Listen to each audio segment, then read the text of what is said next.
안녕하십니까, 태백산직입니다. 오늘은 세계에서 가장 자극적인 나라 짐 노조스의 어떤 예견에 대해서 알아보도록 하겠습니다.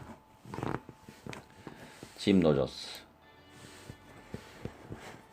워렌 비핏, 조지 소로스와 함께 세계 3대 투자로 불린 예일대에서 역사학을, 옥스퍼드 대학에서 정치, 경제, 철학학을 전공했다. 1969년 조지 소로스와 함께 글로벌 투자사인 퀀텀 펀드를 설립하고 10년 동안 4,200%라는 경이적인 수익률을 올리며 월가의 전설이 된다.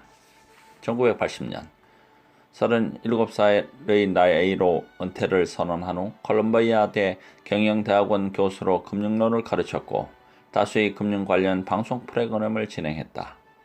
또한 평생 꿈이었던 오토바이 세계 일주 여행에 나서 52개국에 걸쳐 16만 킬로미터를 주표하며 기네스북에 오르기도 했다.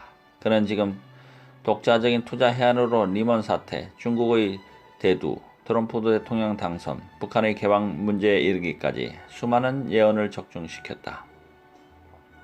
다가올 세기는 아시아의 시대가 되리라 예견하고 가족과 함께 싱가포르에 정착한 그는 세계 곳곳을 누비며 강연 활동을 하고 있다. 저서로는 월가의 전설 세계를 가다, 백만장자 아빠가 딸에게 보내는 편지 등이 있다. 세계에서 가장 자극적인 나라. 항구어판 서문. 누가 봐도 빛깔 좋게 가공된 다이아몬드보다 세상이 쳐다보지 않는 원석이 내 눈길을 사로잡는 진짜 보석이다. 이 말은 한국의 한 언론사와 인터뷰에서 내가 한 말이다. 어쩌면 이 말은 투자가의 길을 들어선 후 줄곧 나를 다른 사람과 구별시켜줬던 지침인지도 모르겠다. 돌이켜보면 빈병을 모아 팔면은 돈이 되겠다는 야무진 생각으로 5살에 첫 비즈니스를 시작한 지 70여년이 흘렀다. 그동안 성공과 실패를 거듭했지만 그 중에서도 놀라운 수익률을 올린 건 항상 아무도 눈여겨보지 않는 곳에 투자했을 때였다. 긴 흐름으로 세상의 변화를 읽고 앞을 내다보면 남들이 보지 못하는 게 떠오르는 법이다. 다른 사람과 다르게 생각하는 것, 이것이 오늘의 나를 있게 한 점이라고 지금도 믿고 있다. 지금의 나를 흥묵해 하는 것은 아시아의 세기가 눈앞에 전개될 날이 머지않았다는 점이다. 특히 한국과 일본은 새로운 역사의 분기점 앞에 서 있다. 하지만 그 형국은 현격하게 다르다. 향후 10년에서 20년 사이 한국은 세계에서 가장 매력적인 나라로 변모를 거듭하겠지만 일본은 불행하게도 쇠퇴의 로를 걷고 있다. 역사가 증명하듯이 모든 국가들은 흥망성쇠를 반복한다. 하지만 한국이 역사상 유례없는 기회의 땅으로 세계사의 전면에 등장할 날을 준비하는 것과 달리 일본은 50년 내에 국가의 존폐를 논할 정도로 심각한 상태에 빠져들 것이다. 게임은 이제 시작됐고 그 방향을 바꾸는 일은 누구에게도 쉽지 않을 전망이다. 일본의 시타와 때를 같이 하는 한국의 부상은 변화에 대한 세계인의 인식을 완전히 바꿔놓을 것이다. 이것이 내가 내다본 미래다. 내가 살아가는 두 나라의 그 가혹한 대비를 여러분은 이 책 곳곳에서 확인할 수 있을 것이다. 최근 한국을 자주 방문하면서 한국인에게 가장 많이 듣는 질문 가운데 하나가 북한과 관련된 것이다. 특히 지난 2월 27일에서 28일 하노이에서 있었던 북미 정상회담의 결렬로 많은 이들이 실망하거나 회의에 빠진 탓이리라. 하지만 달라진 건 아무것도 없다. 살면 항상 지연되는 일들이 있기 마련이고 특히 국제적인 문제에선 더 그렇다. 이에 당사자들뿐만 아니라 주변국들 간의 치열한 물밑 경쟁은 앞으로도 계속 우리 발목을 잡을 것이다.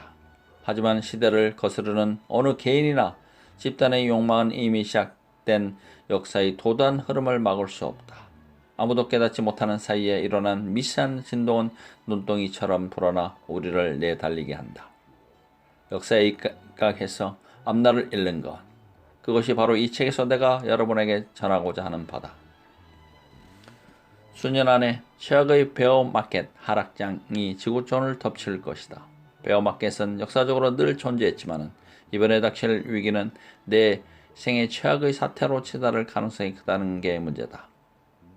과거와는 차원이 다른 과도한 부채로 인해 전 세계 크고 작은 기업들이 줄도산할 것이다. 파산하는 개인의 수는 하리기도 어려울 것이다. 각국의 주식시장은 일제히 폭락하고 곳곳에서 끔찍한 비명이 터져 나올 것이다. 여기에 미중 무역 전쟁에까지 얽히면 어마어마한 대참사가 벌어질 것이다. 한국은 역동적인 내일이 기다리고 있긴 하지만 앞으로 불어닥칠 글로벌 경제 한파에서 무풍지대란 없다. 한국의 기업 경영자나 정부가 그 충격을 최소화하기 위해 지금이라도 대비해야 하는 이유다. 앞으로 벌어질 일에 대해 지금껏 두려워하지 않고 있었다면 지금부터라도 걱정하라. 나는 투자자이기에 앞서 역사가로서 세상에 기억되고 싶다. 성공한 투자가는 세상에 많지만 역사를 제대로 이해하고 자신이 공부한 바를 미래에 투사한 이는 드물다. 내가 젊은 날 많은 시간을 세상을 돌아다니는데 할애하고 내게 가장 소중한 딸들에게 세상 공부를 시키는 것도 이 때문이다. 역사를 아는 자는 강하다. 이미 내 앞을 앞서간 수많은 이들의 실패와 성공을 통해 세상을 보는 지혜와 안목을 가지고 있었기 때문이다. 이들은 비록 넘어질지언정 그 걸음을 멈추지 않는다. 다시 일어날 지혜와 용기가 그들 안에 숨쉬기 때문이다. 벽에 부딪혀 멈추는 사람들은 자기 안에서 답을 찾으려고 하기에 역사의 큰 흐름을 보지 못한다. 역사를 배워라. 그리고 그 자연스러운 흐름에 당신의 몸과 미래를 맡겨라. 내가 강혹한 바람이 한국 독자들에게 닿기를 바란다. 한국은 그 어느 나라보다도 짧은 시간 동안 많은 부침을 겪었다. 지금도 한치 앞을 내다보기 힘든 혼란한 국면에 대치 중일 것이다. 하지만 부침과 혼란은 곧 경험과 지혜를 잉태하는 용광로다. 어쩌면 그 용광로에 희미한 불씨만 남아있을지 모르는 이들에게 이 책은 작은 희망의 불꽃을 일으키기를 염원한다. 나는 앞으로 한국이 세계에서 가장 자극적인 나라가 되리라는 것을 의심치 않는다. 통일된 한반도를 보고 싶다. 그 안에서 용수 숨칠 기회와 환호의 소리들을 듣고 싶다. 앞으로 내 삶이 얼마나 나를 기다려줄지 모르겠다. 생각보다 그날이 빨리 오더라도 아쉽지는 않을 것이다. 내 눈으로 확인하지 못하더라도 그 일들은 일어날 것이고 또 누군가는 그걸 즐길 것이기에 선인들이 그러했고 또 내가 그러했던 것처럼 2019년 5월 싱가포르와 한국을 오가며 짐 로저스. 들어가기에 앞서 돈의 흐름을 파악하려면 난 늘 역사의 흐름에 입각해서 몇 년을 앞을 보려고 한다. 역사를 공부하다 보면 앞날을 잃는 힘이 생기고 특히 돈의 흐름이 보인다. 성공하고 싶다면 장래 예측하지 않으면 안 된다. 이는 투자가에게만 해당되는 이야기 아니다. 뮤지션이든 축구선수든 회사원이든 어떤 분야에서 있든 간에 성공하고 싶다면 앞날을 잃는 것이 중요하다. 내가 2007년에 가족과 함께 싱가포르로 이주한 것도 다가올 아시아의 세기를 내다보았기 때문이다. 내가 역사상 중요성을 깨달은 것은 미국의 예의대를 졸업하고 미국의 옥스퍼드대에서 석사과정을 밟을 때였다. 나는 예일대에서 미국사와 유럽사를, 옥스퍼드대에서 영국사를 전공했다. 부끄럽게도 당시에는 미국과 유럽이 세계의 전부라고 생각했다. 그때 얼마나 무지했는지 지금은 안다. 어쨌거나 영국사를 공부하면서 과거에 일어난 일과 유사한 일이 반복되어 일어난다는 점을 알았다. 훗날 뉴욕 월가의 투자 업계에서 일하기 시작했을 때도 비슷한 느낌을 받았다. 돈, 즉 자본은 가오와 비슷하게 움직인다는 사실을 깨달은 것이다. 그 이후로 수십 년에 걸쳐 일본과 중국을 비롯한 아시아의 역사, 그 외 지역의 역사도 배우게 되었다. 그리고 두 번의 세계 일주 여행을 통해 세계 각지에서 일어난 일들을 실제 이 눈으로도 똑똑히 확인했다. 내 책에도 썼지만 첫 번째는 오토바이를 타고 세계 6대륙을 달렸고 두 번째는 벤츠를 타고 116개국 24만 킬로미터를 돌았다. 이 두 번의 여행으로 나이가 들수록 세계를 더욱 이해할 수 있게 되었다고 말할 수 있으리라. 이렇게 해서 역사에서 돈은 어떻게 움직인가를 배운 덕택에 나는 지금까지 리먼 사태, 2008년 세계적 투자 은행인 리먼 브라더스의 파산으로 시작된 금융위기 사태, 중국의 대두, 트럼프 대통령의 당선, 북한의 개방 문제 등 수많은 일을 예상할 수 있었다. 역사는 리듬에 따라 움직인다. 중요한 것은 역사는 리듬에 따라 움직인다는 점이다. 이것은 작가 마크 트웨인이 한 말이다. 역사는 그대로 반복되지 않는다. 하지만 리듬에 따라 움직인다. History doesn't repeat itself, but it doesn't rhythm. 세계에서 일어나고 있는 일들은 대부분 그전에도 일어났던 일이다. 완전히 똑같이 않아도 비슷한 사건이 몇 번이나 반복되어 일어났다. 전쟁, 기아, 불황, 외국인 박해, 무역전쟁, 이민 문제, 이러한 문제가 모습을 바꾼 채 계속해서 일어나는 것이다.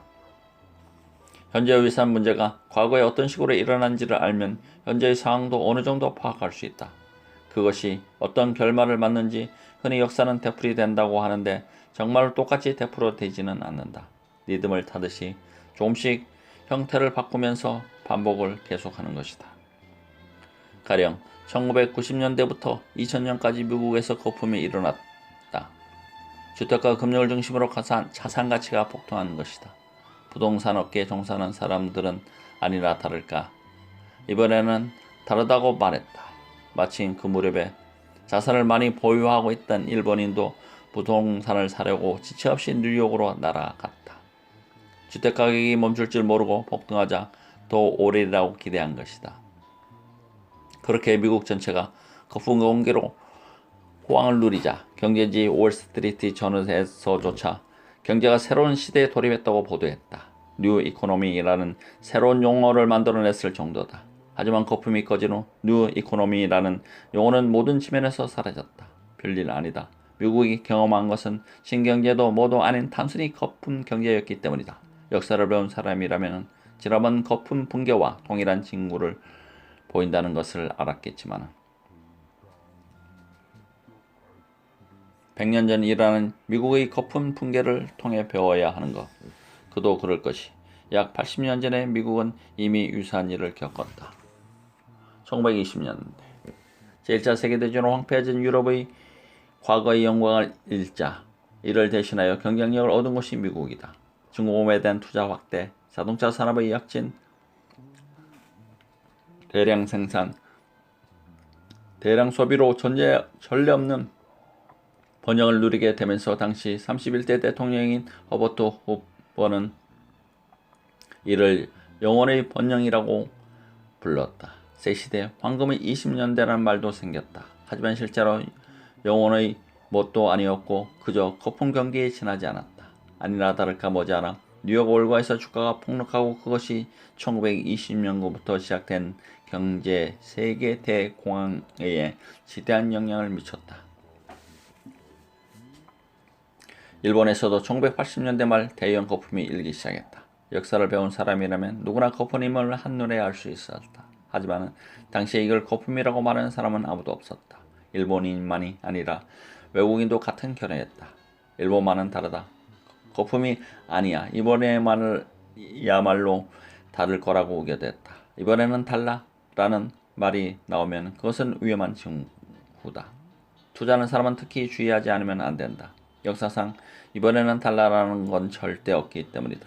이건 역사에 대한 지식이 없는 사람이나 하는 말이다.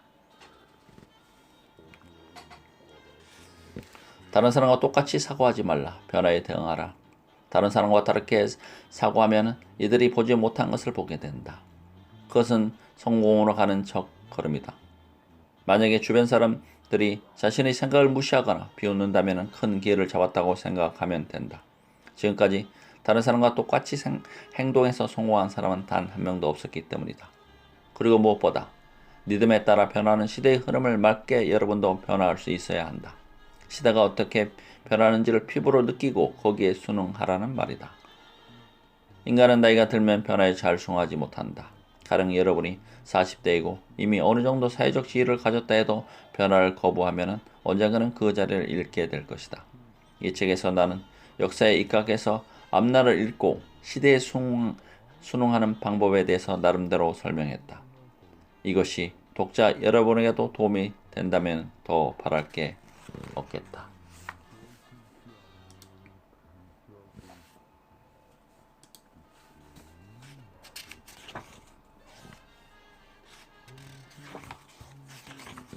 서론.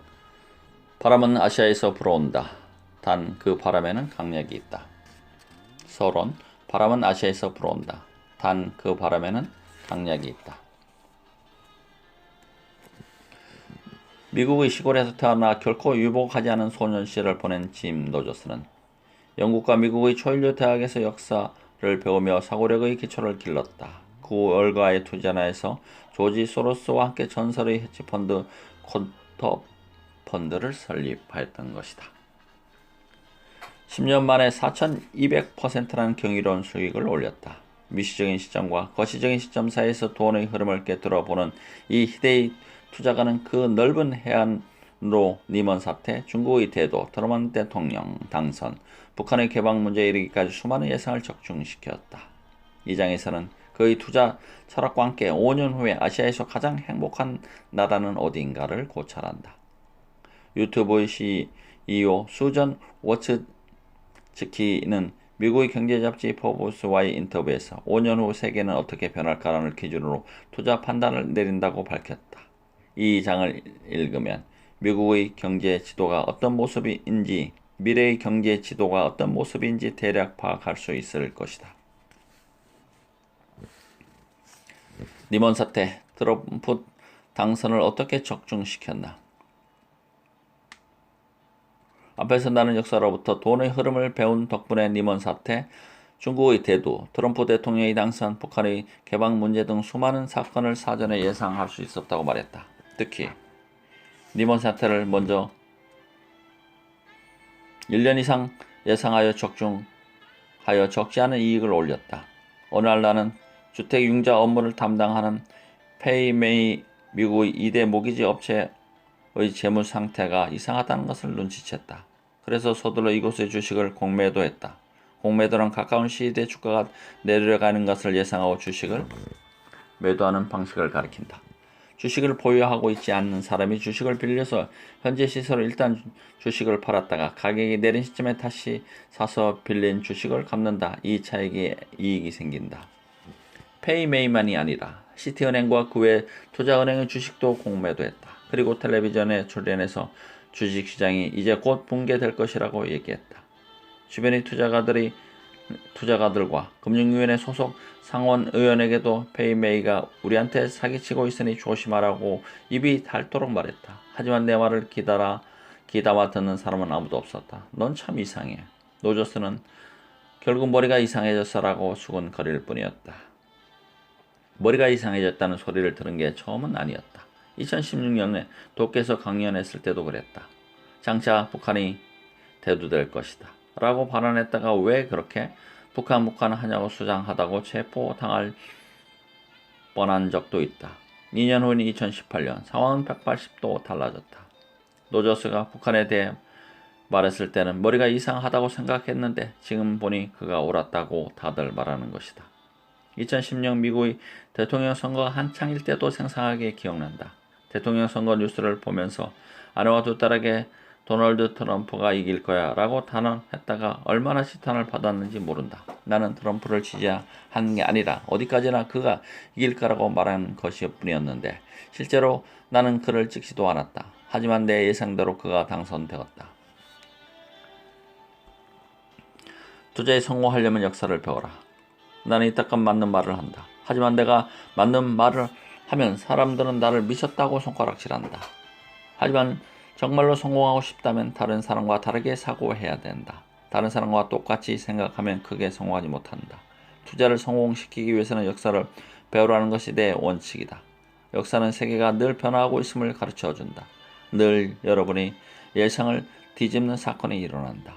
역사상 어느 해를 보더라도 그 해로부터 15년 후에는 세계가 파년이 달라져 있다. 1900년에 사람들이 맞는다고 생각했던 것이 1915년에는 모조리 틀린 것으로 밝혀졌다. 1930년과 1945년, 1960년과 1975년 어느 해를 봐도 그러하다. 지금 자신이 처한 상태를 이해하지 못하면 투자를 할 수 없다. 경기가 안 좋은 상태인지 악화되어 있는 상태인지 정확하게 파악하지 않으면 안 된다. 그리고 역사를 배우는 것이 현재의 상황을 이해하는 유일한 길이다. 나는 이전에 미국의 콜럼비아대 비즈니스 스쿨에서 투자에 대해서 강의를 했다. 거기서 나는 역사를 통해서 어떻게 장래를 예측하는지에 대해 학생들에게 가르쳤다. 과거에 일어난 시장 가격이 크게 상승하고 하락하던 시기를 조사하고 그 원인이 무엇인가에 의해 일어나는지를 찾아보게 했다. 시장의 변화가 일어나기 전 어떤 일이 일어났는지, 그리고 그로 말미암아 세계는 어떻게 달라졌는지도 이런 식으로 분석을 하다 보면 장대한 역사와 돈의 흐름에 따라 장래의 변화를 예측할 수 있게 된다. 아시아의 시대의 도래. 세계의 부채는 서양에, 자산은 동양에. 아시아의 시대가 도래한다. 세계의 부채는 서양에 있고 자산은 동양에 있게 된다. 그러면 구체적으로 투자 시장에서 시선을 돌려보자. 앞으로 아시아의 시대가 다가오고 있다고 역사는 말하고 있다. 현재 유사 이래 최대의 채무국, 다른 나라에서 돈을 빌리는 나라는 미국이다. 세계에서 제일 가는, 그것도 세계 역사상 가장 많은 빚을 지고 있다. 설상가상으로 그 채무는 계속 늘어나고 있다. 대외 순자산은 2017년 말 시점에서 약 마이너스 886조 엔, 약 7조 9,350억 달러, 하나로 산사라면은 약 9,208조 7,300원으로 그 어떤 나라와도 비교할 수 없는 엄청난 액수다. 미국이 빚을 늘리는 사이에 아시아 각국은 착실히 자산을 늘리며 채권국이 되었다. 지난 75년간 미국, 유럽, 일본은 중국, 싱가포르 등 아시아 여러 나라에서 대규모로 자본을 투자했다. 현재 세계의 부채는 서양에, 자산은 동양에 있다. 현재 세계 최대 채권국은 일본이고 3위는 중국이다. 중국은 아주 최근까지 채무가 거의 없었다. 왜냐하면 1976년에 세상을 떠날 때까지 최고 권력자였던 마오쩌둥이 권력을 휘두르는 동안에는 중국을 신용하는 나라가 없어서 전 세계 어디서도 돈을 빌릴 수 없었기 때문이다. 빚을 질 일이 없다 보니 중국은 막대한 자산을 모았다. 2008년 리먼 사태를 바탕으로 세계 금융위기가 발생하자 그때부터 유사시에 대비해 모아둔 자금을 쓰기 시작했다. 주가를 끌어올리기 위해 공공사업에 막대한 자금을 푼 것이다. 중국의 자산으로 세계의 여러 나라들의 위기를 모면했다. 이후 중국이 돈을 빌릴 수 있게 되면서 채무를 진 지방자치단체, 기업, 개인이 늘기 시작했다.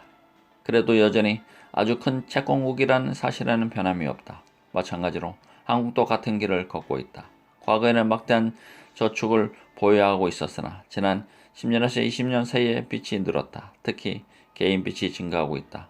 반면 싱가포르, 러시아 등이 여전히 강력한 채권국이다. 일본은 어떨까? 대외자산은 세계 1위로 약 328조 엔, 약 3,409조 1,800억 원, 외환보유고도 2018년 3월 말 시점에 1조 2천만 달러가 넘는데 이 수치는 세계 2위로 아주 높은 수준이다. 하지만 일본 국내 재정을 살펴보면 깜짝 놀랄 만한 적자 상태다. 일본이 안고 있는 장기 국채는 2017년 말 시점에서 지방을 제외하면 약 898조 엔, 약 9,333조 4,528억 원이다. 게다가 그 액수는 해마다 늘고 있다. 그 많은 빚을 갚기 위해서 공채를 발행하고 그 빚을 갚기 위해 다시 공채를 발행하는 심한 악순환에 빠져 있다. 그 빚은 청년과 아이들 세대가 어른들이 되었을 때 그들이 내는 세금으로 갚아 나가는 수밖에 없다. 미래 세대가 부담을 떠안게 되는 것이다. 채무가 많은 나라는 언제나 비참한 최후를 맞이한다. 역사가 그것을 증명한다. 자세한 내용은 2장에서 다루겠다.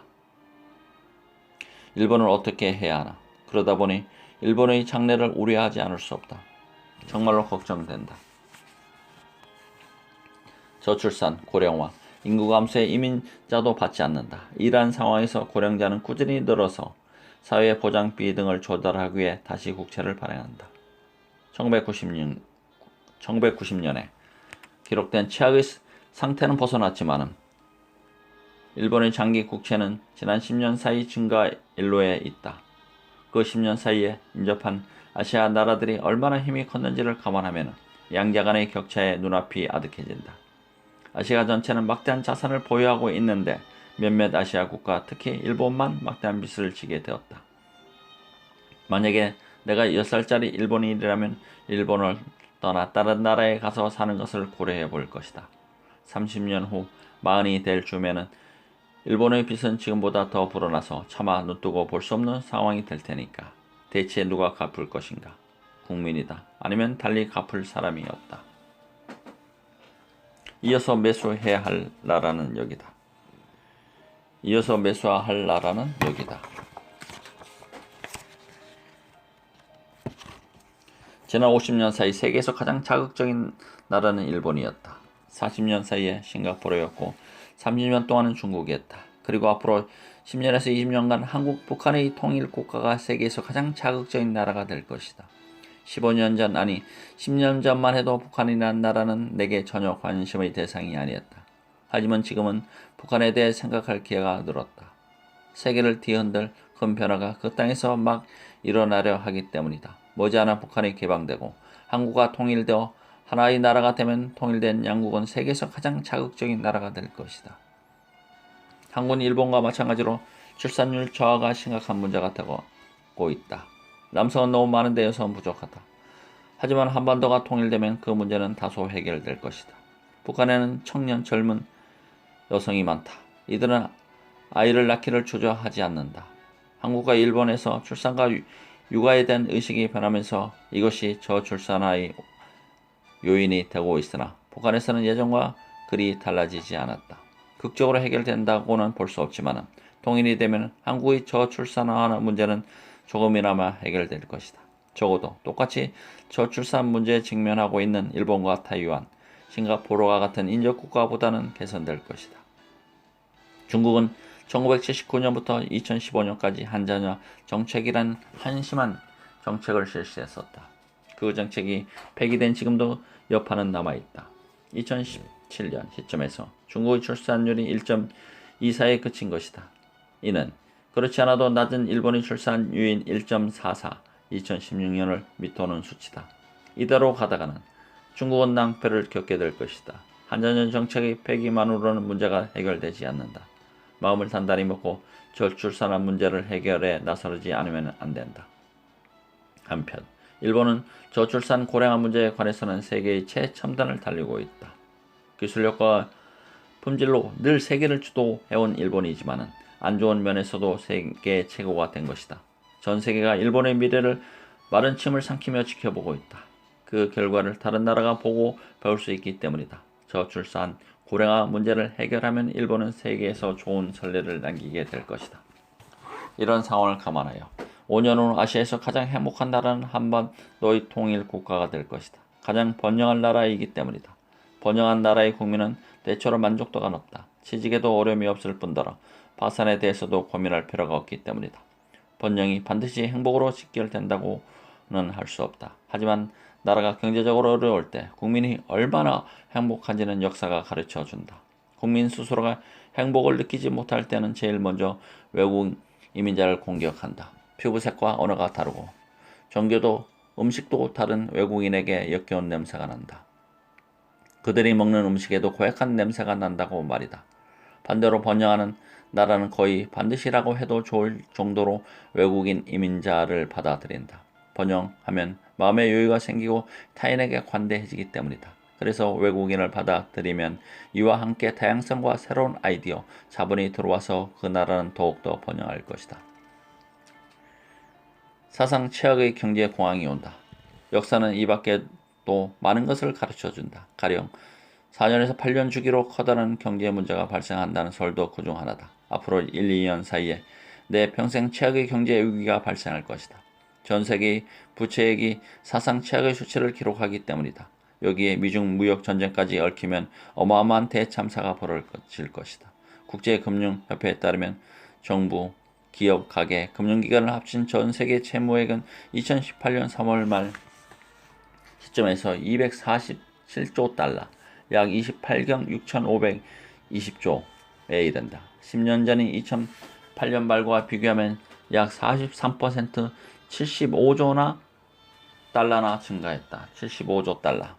한편 세계의 국내 총생산의 합계액은 37%, 24조 달러에 그쳤다. GDP 대비로 본 채무 규모는 2.9배에서 3.2배로 확대되었고 벌이보다 빚이 많은 구도는 리먼 사태 당시보다 오히려 악화되었다. 2008년 미국에서 리먼 사태가 일어난 이후로 전 세계적으로 채무가 불어났다. 10년 전엔 거의 빚이 없었던 중국마저 지금은 막대한 채무를 지고 있다. 미국 중앙은행의 채무 상태를 보면 미국도 고작 10년 사이에 500%나 늘었다. 500%라니 실로 경이적인 상승률이다. 몇십 년이 걸린다고 해도 믿기 어려운 판에 고작 10년 사이에 이렇게 올랐다니 도저히 이해할 수가 없다. 지난 10년 사이 돈의 흐름이 격변했다. 지금 세계에서 빚이 없는 나라는 북한 정도밖에 없다. 어느 나라 빚이 천정부지로 늘고 있어서 이를 줄여보려고 긴축 재정을 검토하고 있다. 하지만 실제로 긴축 재정을 하는 나라는 없다. 논리로는 알면서도 실행은 꺼리기 때문이다. 다시 말해 의미 없는 검토를 하고 있는 것이다. 가령 나는 100m를 누구보다 빨리 달리는 방법을 말로는 설명할 수 있지만 실제로 그렇게 빨리 달릴 수 없고 그래서 세계의 기록을 깰 수는 없다. 이렇게 논리상으로는 누구나 이러느니 저러니 따질 수 있지만 어떤 일이든 실행하지 않으면 성공한다고 말할 수 없는 것이다. 어느 나라나 돈을 마구 찍어내고 있는데 마치 누가 더 많이 찍어내나 경쟁하는 것만 같다. 금리가 오르고 문제가 생기면 사람들은 중앙은행에 득달같이 달려가 도움을 요청한다. 그러면 거의 관료가 학자로 채워진 중앙은행에서 알았어 구제해줄게 라고 말하고 구제해줄 요량으로 지폐를 있는 대로 찍어댄다. 그러면 시장은 활기를 띠고 사람들은 한시름 돋는다. 하지만 관료와 학자는 지폐 발행 후에 일어날 일에 대해서는 전혀 고려하지 않는다. 장기적으로 봤을 때 지폐의 남발은 효과가 없다는 것을 누구보다도 잘 알면서 단 지폐 발행을 갑자기 중단해도 경제에 문제가 발생한다. 아마 미국에서 그런 문제가 발생하면 그 영향으로 경제는 최악의 상태가 될 것이다. 빚의 규모가 가장 크기 때문이다. 그래서 미국 시장을 시작으로 제2, 제3, 제4의 경제 대국의 문제가 발생하게 될 것이다. 미국 연방준비은행, 유럽중앙은행 등의 중앙은행이 금융 완화 정책에 제동을 걸고 금리 인상이나 출구 전략을 취하기 시작했다. 그들은 연착륙을 할 테니 걱정 없다 라고 말할 것이다. 하지만 연착륙을 유도해서 성공한 사례는 단 한 건도 없었다. 지난 10년 사이에 자금의 흐름을 꽤나 달라졌다. 리먼 사태 후 전 세계 나라들이 함부로 지폐를 찍어내기 시작했다. 일본 은행이 무제한으로 찍어낼 거라고 말했고 영국 은행은 무슨 일이 있어도 필요한 일은 할 것이라고 공언했다. 미국도 찍어내야 될 양은 찍어낼 거라고 말했다. 그 결과 시장은 바야흐로 사상 최악의 하락세에 접어들려고 한다. 요 몇 년 사이에 일어난 일들은 머지않아 엄청난 경제 문제가 닥칠 것이라는 징후로 볼 수 있다. 리먼 사태 후 10년이 지난 지금 언제 어떤 일이 일어나도 이상하지 않다. 미국 주식시장이 2009년 3월 바닥을 치는 후 10년 가까이 상승세를 이어가고 있다. 이것은 사상 두 번째로 긴 기간이다. 역사를 공부하면 현재 미국의 상승세가 언젠가 반드시 멈추리라는 걸 누구나 예상할 수 있다. 미국 연방준비제도이사회의 전 의장 제닛 앨런은 경제 문제는 두 번 다시 일어나지 않을 것이라고 단언했다. 만약 그녀의 말이 사실이라면 이 다음 페이지는 읽을 필요가 없다. 하지만 언젠가는 우리는 그녀가 얼마나 어리석었는지를 깨달을 날이 올 것이다. 다음에 올 경제 위기는 우리 인생에서 최악의 경제 위기가 될 전망이다. 그 위기에 빠져 나올 수 있는 사람은 그리 많지 않다. 이렇게 심각하고 파괴적인 위기가 지금 우리에게 닥치고 있는 것이다. 첫 번째 이야기 여기서 마치겠습니다. 감사합니다.